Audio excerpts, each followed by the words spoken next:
My name is Claire, and the worst moment of my life started with a pink bakery box sitting in the middle of my kitchen island, while my mother-in-law smiled like she had just done something generous.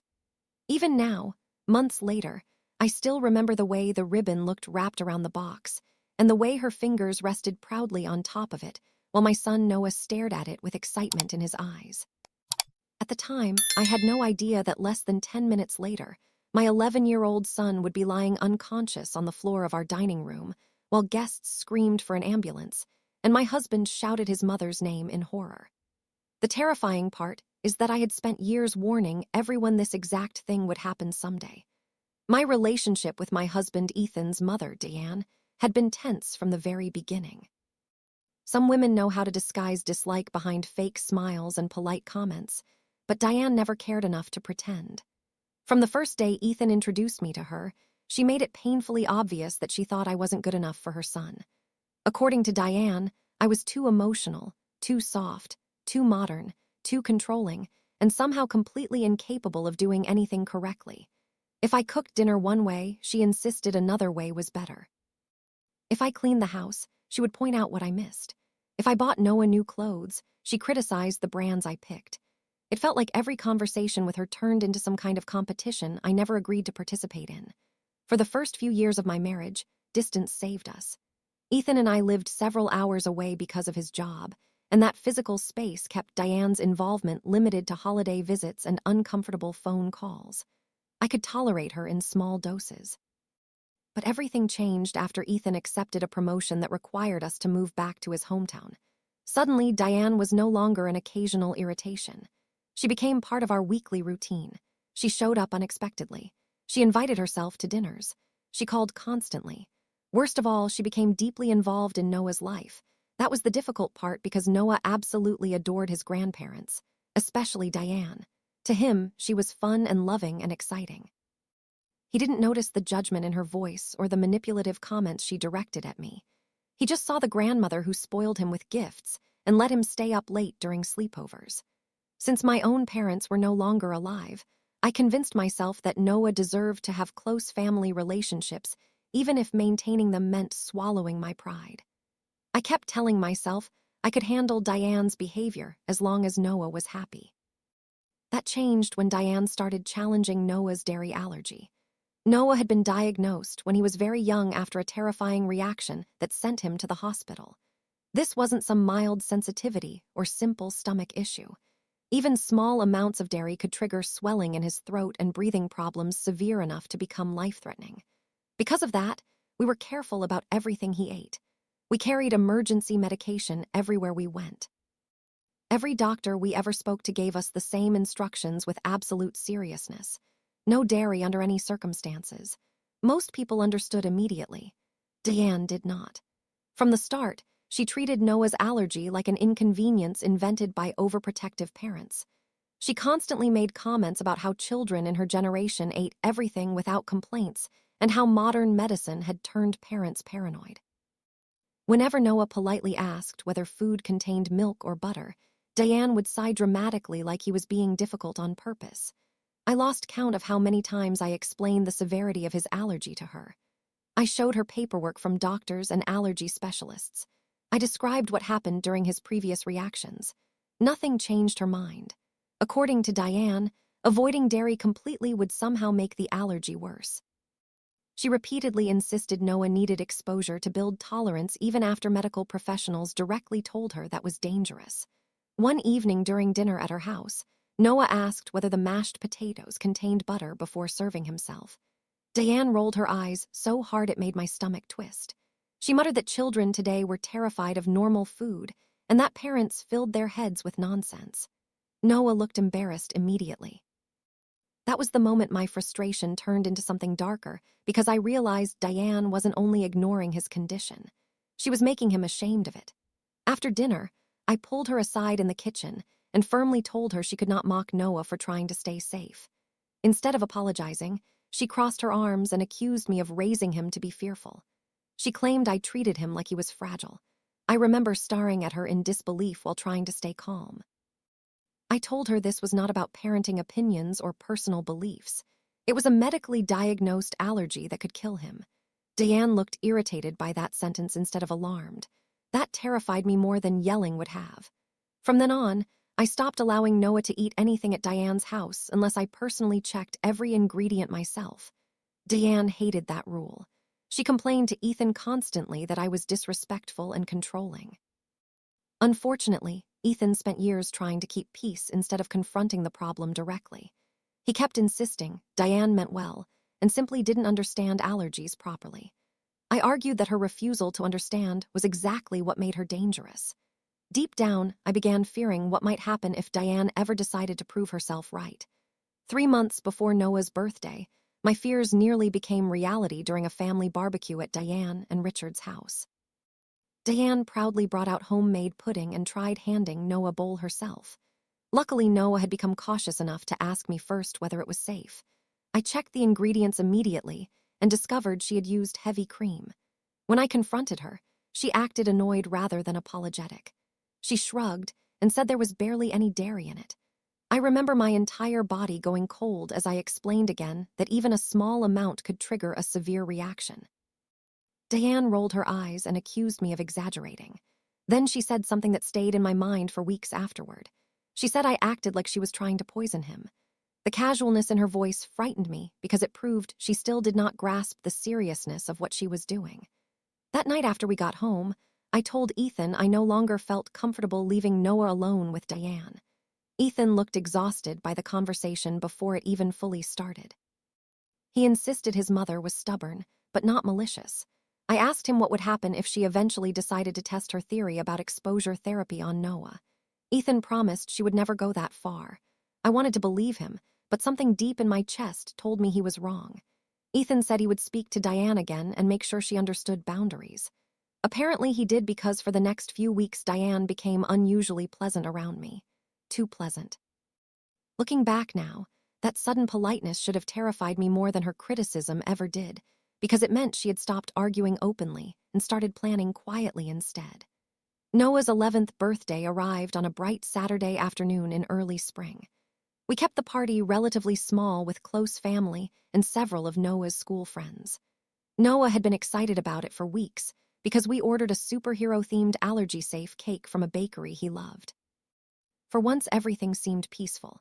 Music played softly through the house while balloons bounced near the ceiling and Noah laughed with his friends in the backyard. I actually remember thinking maybe things were finally getting easier with Diane. Then she arrived early carrying that pink bakery box. The second I saw it, a heavy feeling settled into my stomach. Diane walked inside smiling brightly, while Richard followed behind her looking strangely uncomfortable. She placed the box directly in front of Noah and announced that she had brought him something extra special before the other guests arrived. Noah's eyes lit up instantly. He loved surprises. Ethan immediately reminded Diane that we already had a birthday cake prepared. Diane quickly insisted this wasn't replacing the cake. It was simply an additional dessert she wanted Noah to enjoy personally. Then she encouraged him to open it immediately. I suggested waiting until everyone else arrived, but Diane pushed harder. She insisted she came early specifically so Noah could have this first. Something in her voice made my pulse quicken. Noah looked excited while glancing nervously between us, clearly sensing tension. I didn't want to start an argument in front of him on his birthday, so against every instinct screaming inside me, I stayed quiet. Noah untied the ribbon carefully and opened the bakery box. Inside sat a beautiful chocolate mousse cake covered in glossy decorations and delicate curls of chocolate. It looked expensive and professionally made. Too professionally made for Diane, who hated baking and rarely spent money on anything she considered unnecessary. I immediately stepped closer and asked what bakery it came from. Diane answered too quickly and too vaguely, claiming it was from a local place. When I asked which bakery specifically, she hesitated for just a second. That hesitation changed everything. Cold fear rushed through my body because suddenly I knew something was wrong. I asked directly whether the cake contained dairy.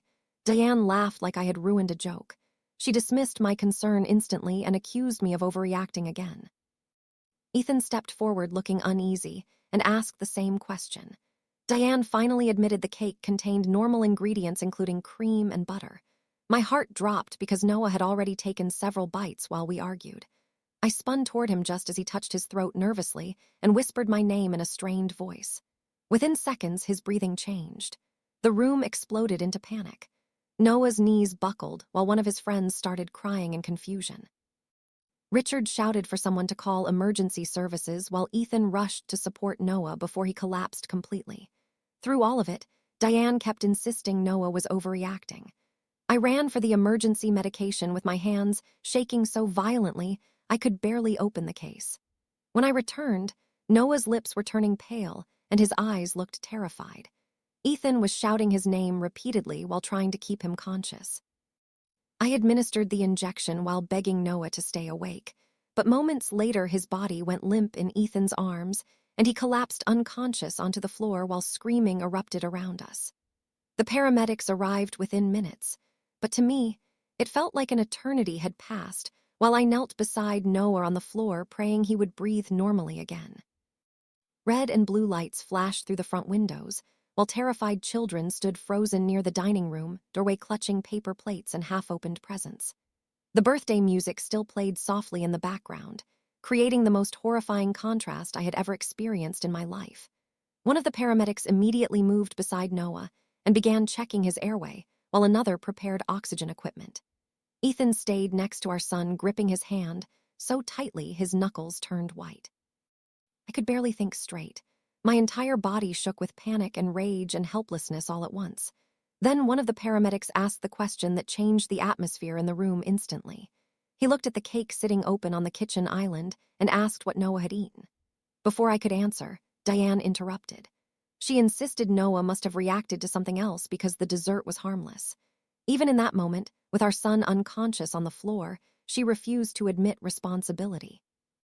I stared at her in disbelief, while the paramedic examined the cake ingredients listed on the bakery label. The moment he saw dairy listed multiple times, his expression darkened immediately.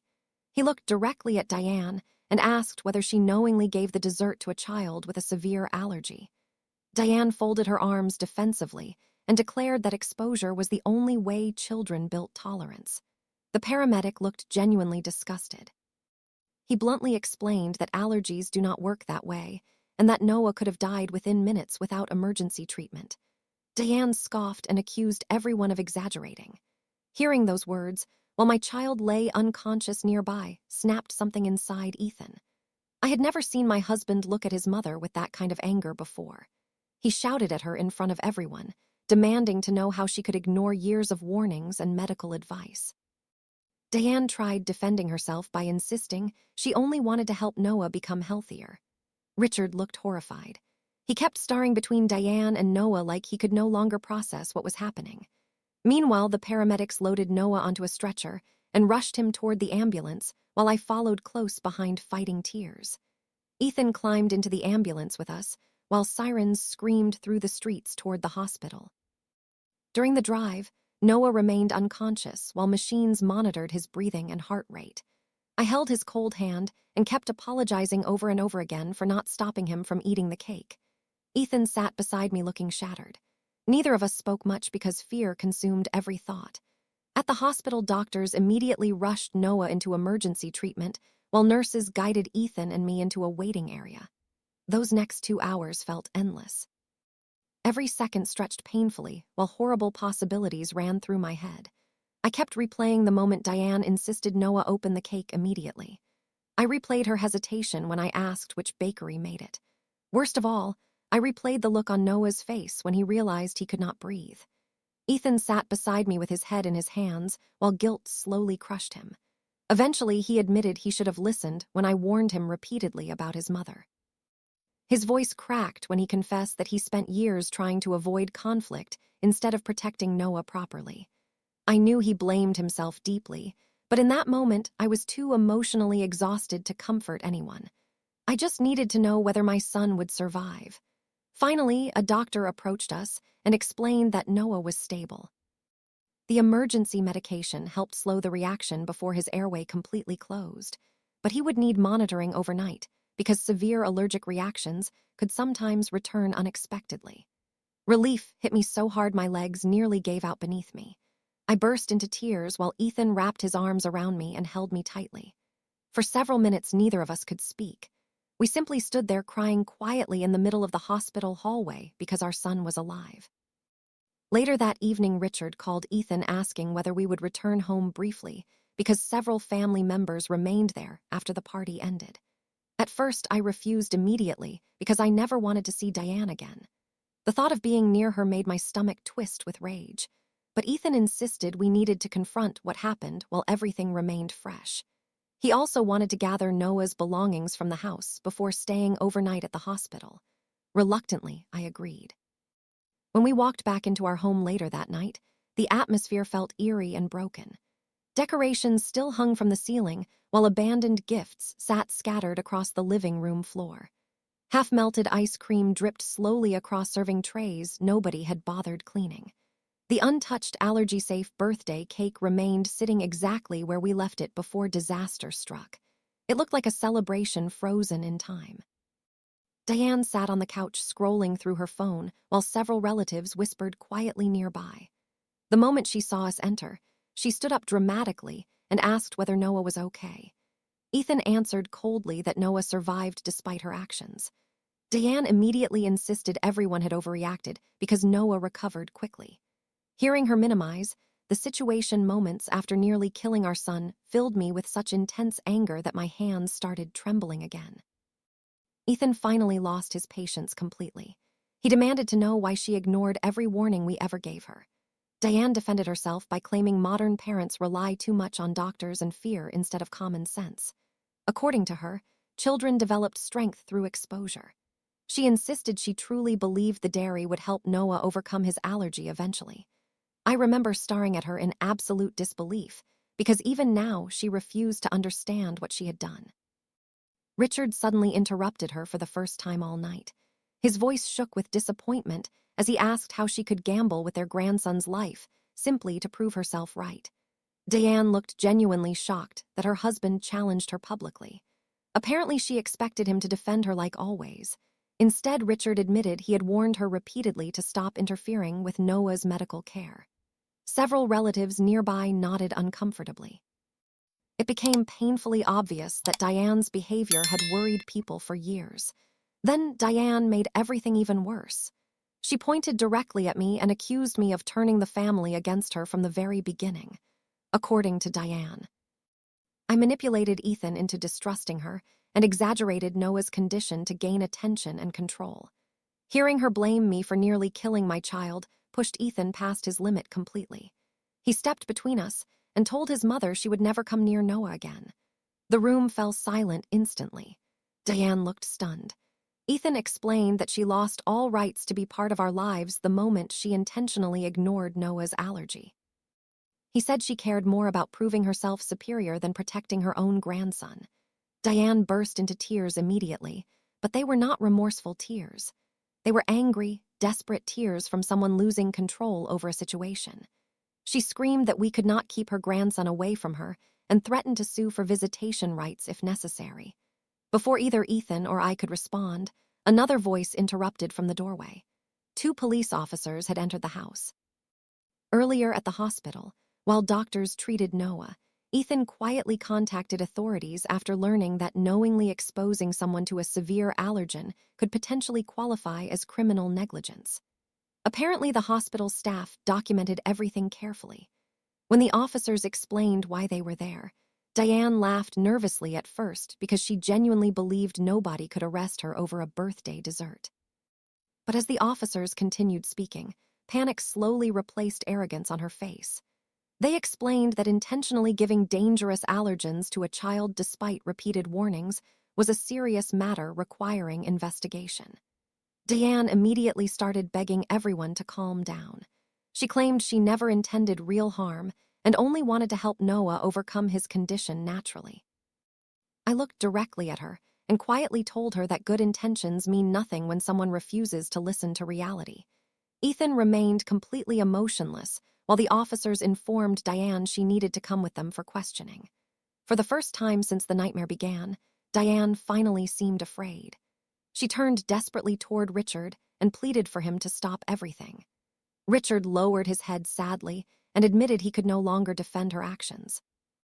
That answer shattered whatever confidence Diane still had. As officers escorted her outside, she continued crying and insisting everyone misunderstood her. Neighbors watched through windows while flashing police lights reflected across the street. The entire scene felt surreal. Hours earlier, we had planned a simple birthday celebration for our son. Now Ethan's mother was being taken away by police while our child recovered in a hospital bed. After the officers left, the remaining relatives quietly gathered their things and went home without saying much. Nobody knew how to process what happened. Ethan and I returned to the hospital exhausted beyond words. When we finally entered Noah's room, he was awake but pale and frightened. The moment he saw us, he started crying softly and begged us not to let Diane near him again. Hearing that broke something inside me because children should never fear their own grandmother. Noah admitted that Diane had tried several times over the past year to pressure him into eating foods he knew were unsafe whenever adults were not nearby. Sometimes she called him dramatic. Other times she promised tiny amounts would not hurt him. Thankfully, Noah always refused. Listening to him describe those moments filled me with both pride and horror. Pride because he protected himself despite pressure from an adult he trusted. Horror because Diane had been testing boundaries for much longer than we realized. Ethan apologized to Noah repeatedly that night while holding his hand beside the hospital bed. He promised nobody would ever force him into danger again. Noah eventually fell asleep, while Ethan and I sat silently nearby listening to the steady beeping of hospital monitors. Neither of us slept much. We spent most of the night discussing how deeply Diane's behavior had damaged our family. Ethan admitted he ignored warning signs for years because confronting his mother felt impossible. He grew up in a household where Diane controlled everything and everyone avoided challenging her. But seeing Noah unconscious finally shattered whatever denial remained. The next morning, doctors confirmed Noah could return home later that afternoon if no further complications appeared. Physically, he would recover. Emotionally, however, the damage was much deeper. Noah became anxious around unfamiliar food almost immediately. Even trusted meals suddenly frightened him. Sometimes he checked ingredient labels repeatedly before taking a bite. Sometimes he refused desserts altogether. Watching fear replace the excitement he once felt around birthdays devastated me. Ethan and I arranged therapy sessions for Noah as quickly as possible because we knew trauma like this could linger for years if ignored. We also started counseling together to repair the trust issues exposed by the incident. Ethan carried enormous guilt over dismissing my concerns about Diane for so long, while I struggled with anger toward him for not protecting Noah sooner. Healing, as a family, required painful honesty from all of us. Meanwhile, Diane's situation continued worsening rapidly. Once extended family members learned the full truth about Noah's allergy and the deliberate nature of her actions, support for her disappeared almost overnight. Richard filed for divorce within weeks after admitting Diane's controlling behavior had dominated their marriage for decades. Apparently, this incident finally forced him to confront realities he spent years avoiding. Legal proceedings regarding Noah's medical emergency moved slowly, but the documentation against Diane was extensive. Hospital records, witness statements, text messages, and prior warnings all painted the same picture. Diane consistently ignored medical advice because she believed her personal opinions mattered more than actual facts. Eventually, the court approved a restraining order preventing Diane from contacting our family directly. The day that order became official, I felt a level of relief I had not experienced in years. For the first time since moving back to Ethan's hometown, I no longer worried about unexpected visits or manipulative phone calls. Life gradually became calmer. Noah slowly regained confidence through therapy and support. Some scars remained, of course. Even now, he occasionally asks difficult questions about why someone who claimed to love him would intentionally risk hurting him. There is never an easy answer for questions like that. Usually, I tell him the truth as gently as possible. Some people care more about being right than being kind, and when pride controls someone long enough, they stop recognizing the damage they cause. The most important thing I remind Noah constantly is that none of this was his fault. Diane made her own choices, and those choices destroyed her relationships completely. Looking back now, I realize the biggest lesson from everything that happened is that ignoring dangerous behavior never makes it disappear. For years, everyone around Diane tolerated her actions because confronting her felt exhausting and uncomfortable. We excused comments, minimized red flags, and convinced ourselves she would never truly cross the line. But people who constantly dismiss boundaries eventually test bigger ones. Sometimes the cost of avoiding conflict becomes far greater than the conflict itself. Diane underestimated one thing completely. A parent who almost loses their child will never again hesitate to protect them. And if anyone ever threatens Noah's safety again, I will not waste time hoping they change. I will stop them before they get the chance. The weeks after Noah returned home felt strangely quiet compared to the chaos that destroyed his birthday party. But beneath that silence, our entire family was still unraveling emotionally. At first, I assumed life would immediately feel safer once Diane was gone.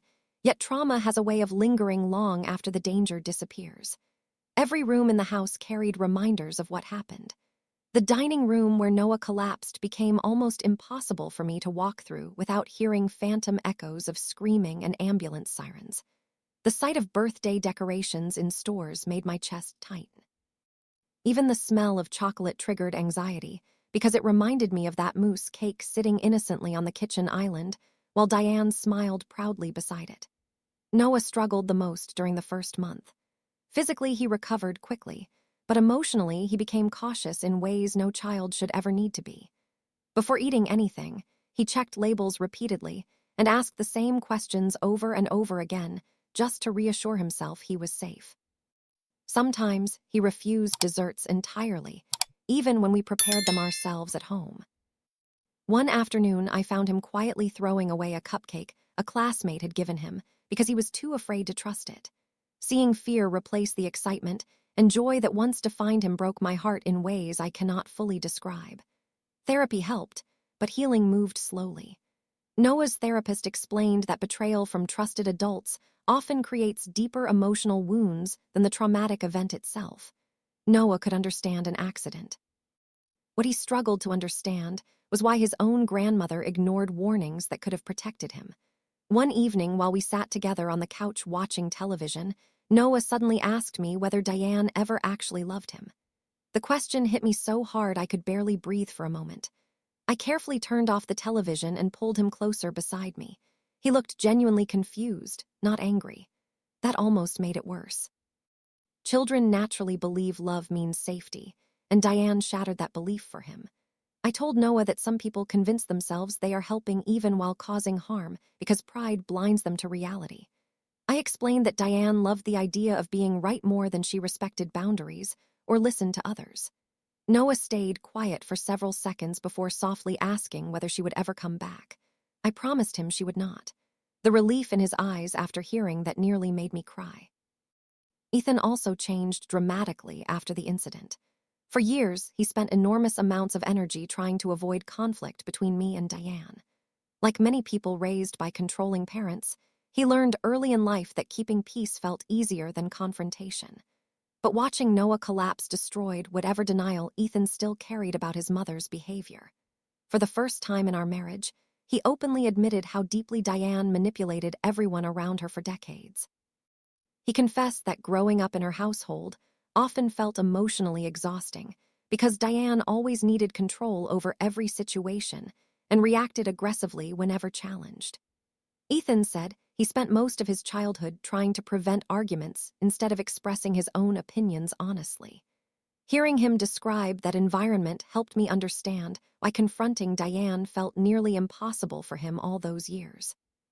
At the same time, Ethan fully acknowledged that his inability to set boundaries nearly cost Noah his life. That realization haunted him constantly. Some nights I woke up and found him sitting alone in the kitchen, staring silently into the dark. Other times, he apologized repeatedly for dismissing my fears about Diane. I told him healing required honesty, not endless guilt. We could not change what happened, but we could make sure nothing similar ever happened again.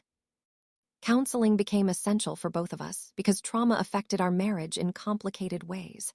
I carried anger not only toward Diane, but also toward Ethan for ignoring warning signs so long. Ethan carried shame for allowing his mother access despite repeated incidents. Our therapist helped us unpack years of avoidance and misplaced loyalty. Slowly, we learned how to communicate more openly instead of minimizing problems simply to keep temporary peace. Looking back now, I realize our marriage actually became stronger because the situation forced difficult truths into the open. Meanwhile, Diane's life continued collapsing rapidly outside our household. Word about Noah's hospitalization spread through extended family and the local community far faster than I expected. At first, a few relatives attempted defending Diane by insisting she never intended serious harm.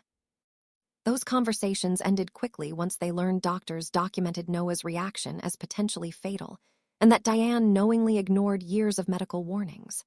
Suddenly, the same people who once tolerated Diane's controlling behavior started distancing themselves from her entirely. Richard filed for divorce less than 2 months after the incident. According to Ethan, his father finally admitted that Diane's need for control dominated their marriage for decades. Apparently, she frequently dismissed medical advice, ignored boundaries, and manipulated situations whenever people disagreed with her. Richard confessed he spent years convincing himself her behavior was manageable because confronting her always created emotional chaos.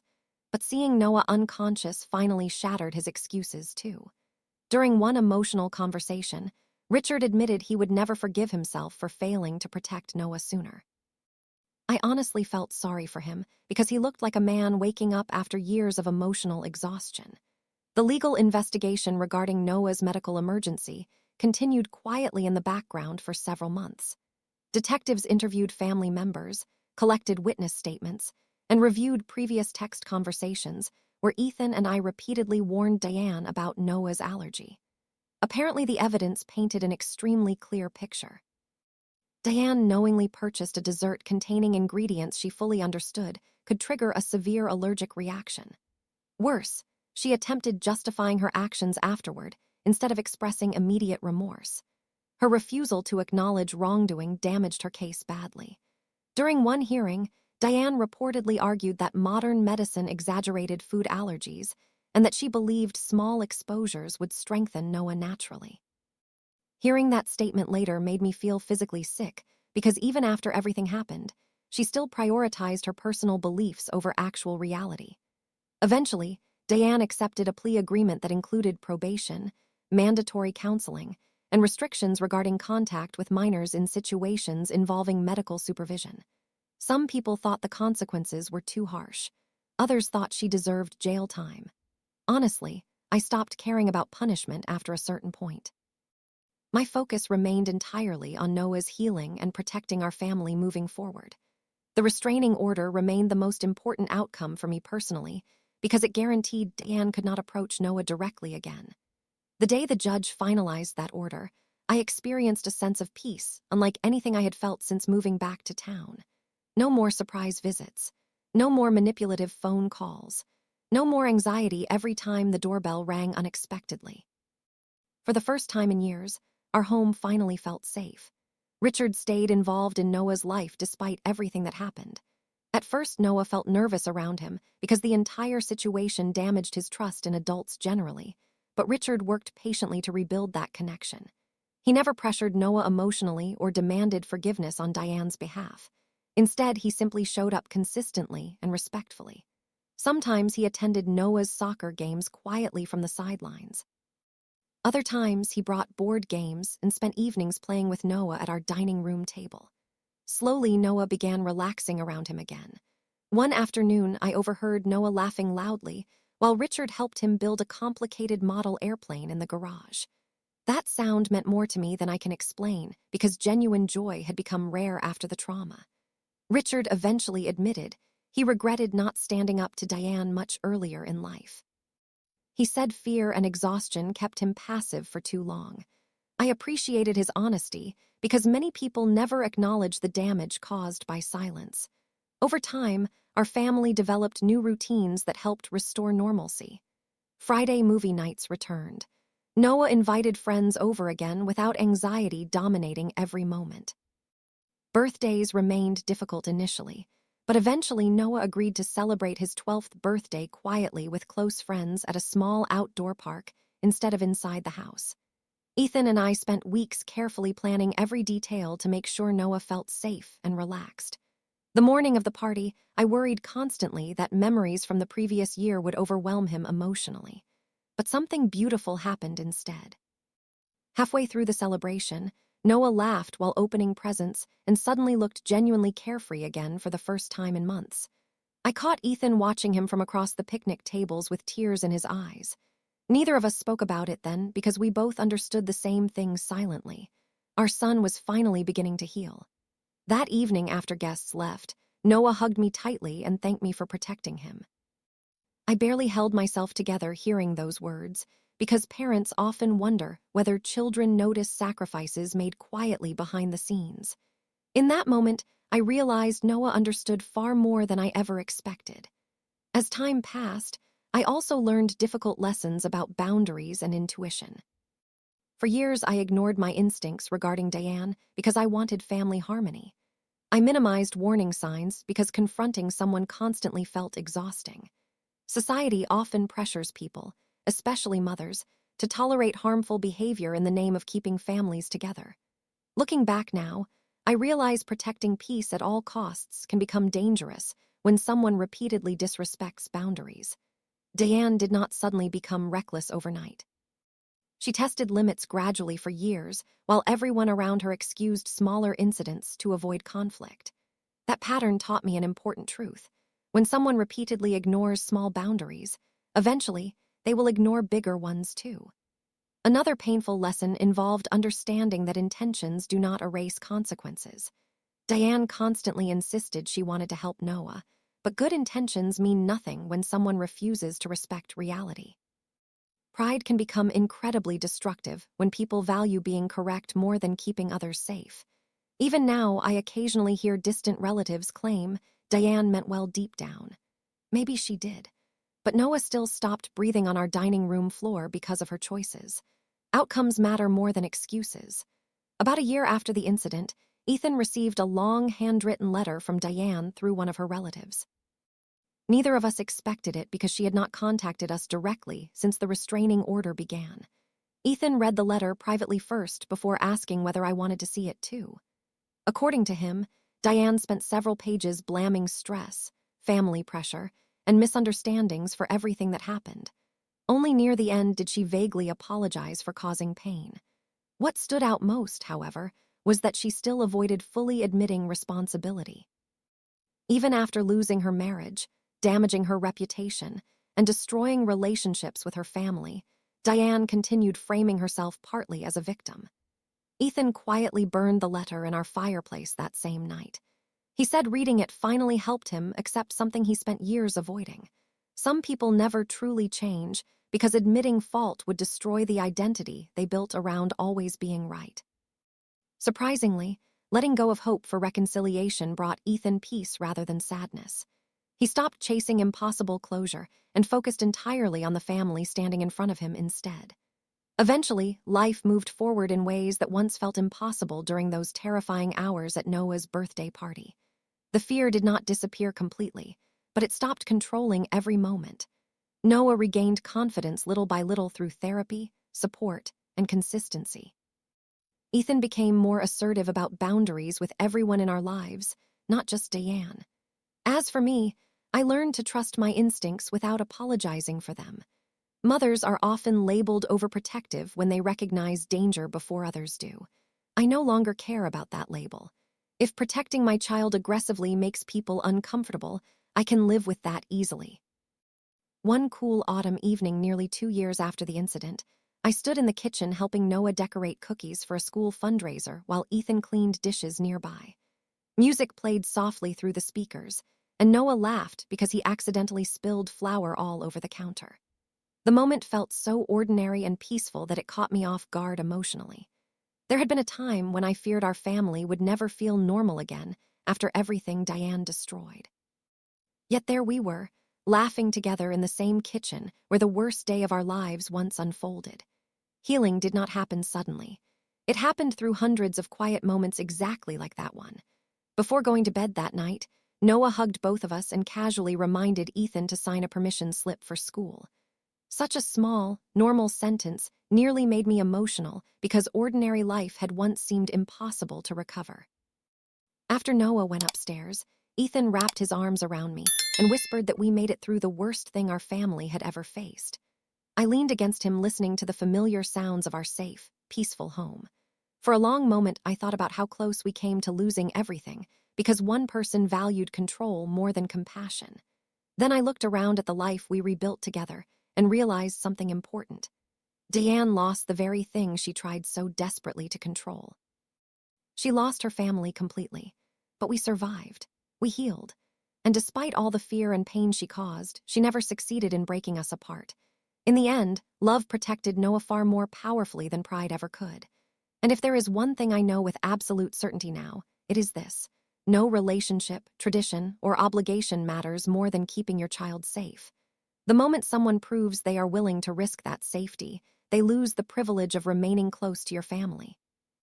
I learned that lesson the hardest possible way, but I will never forget it again.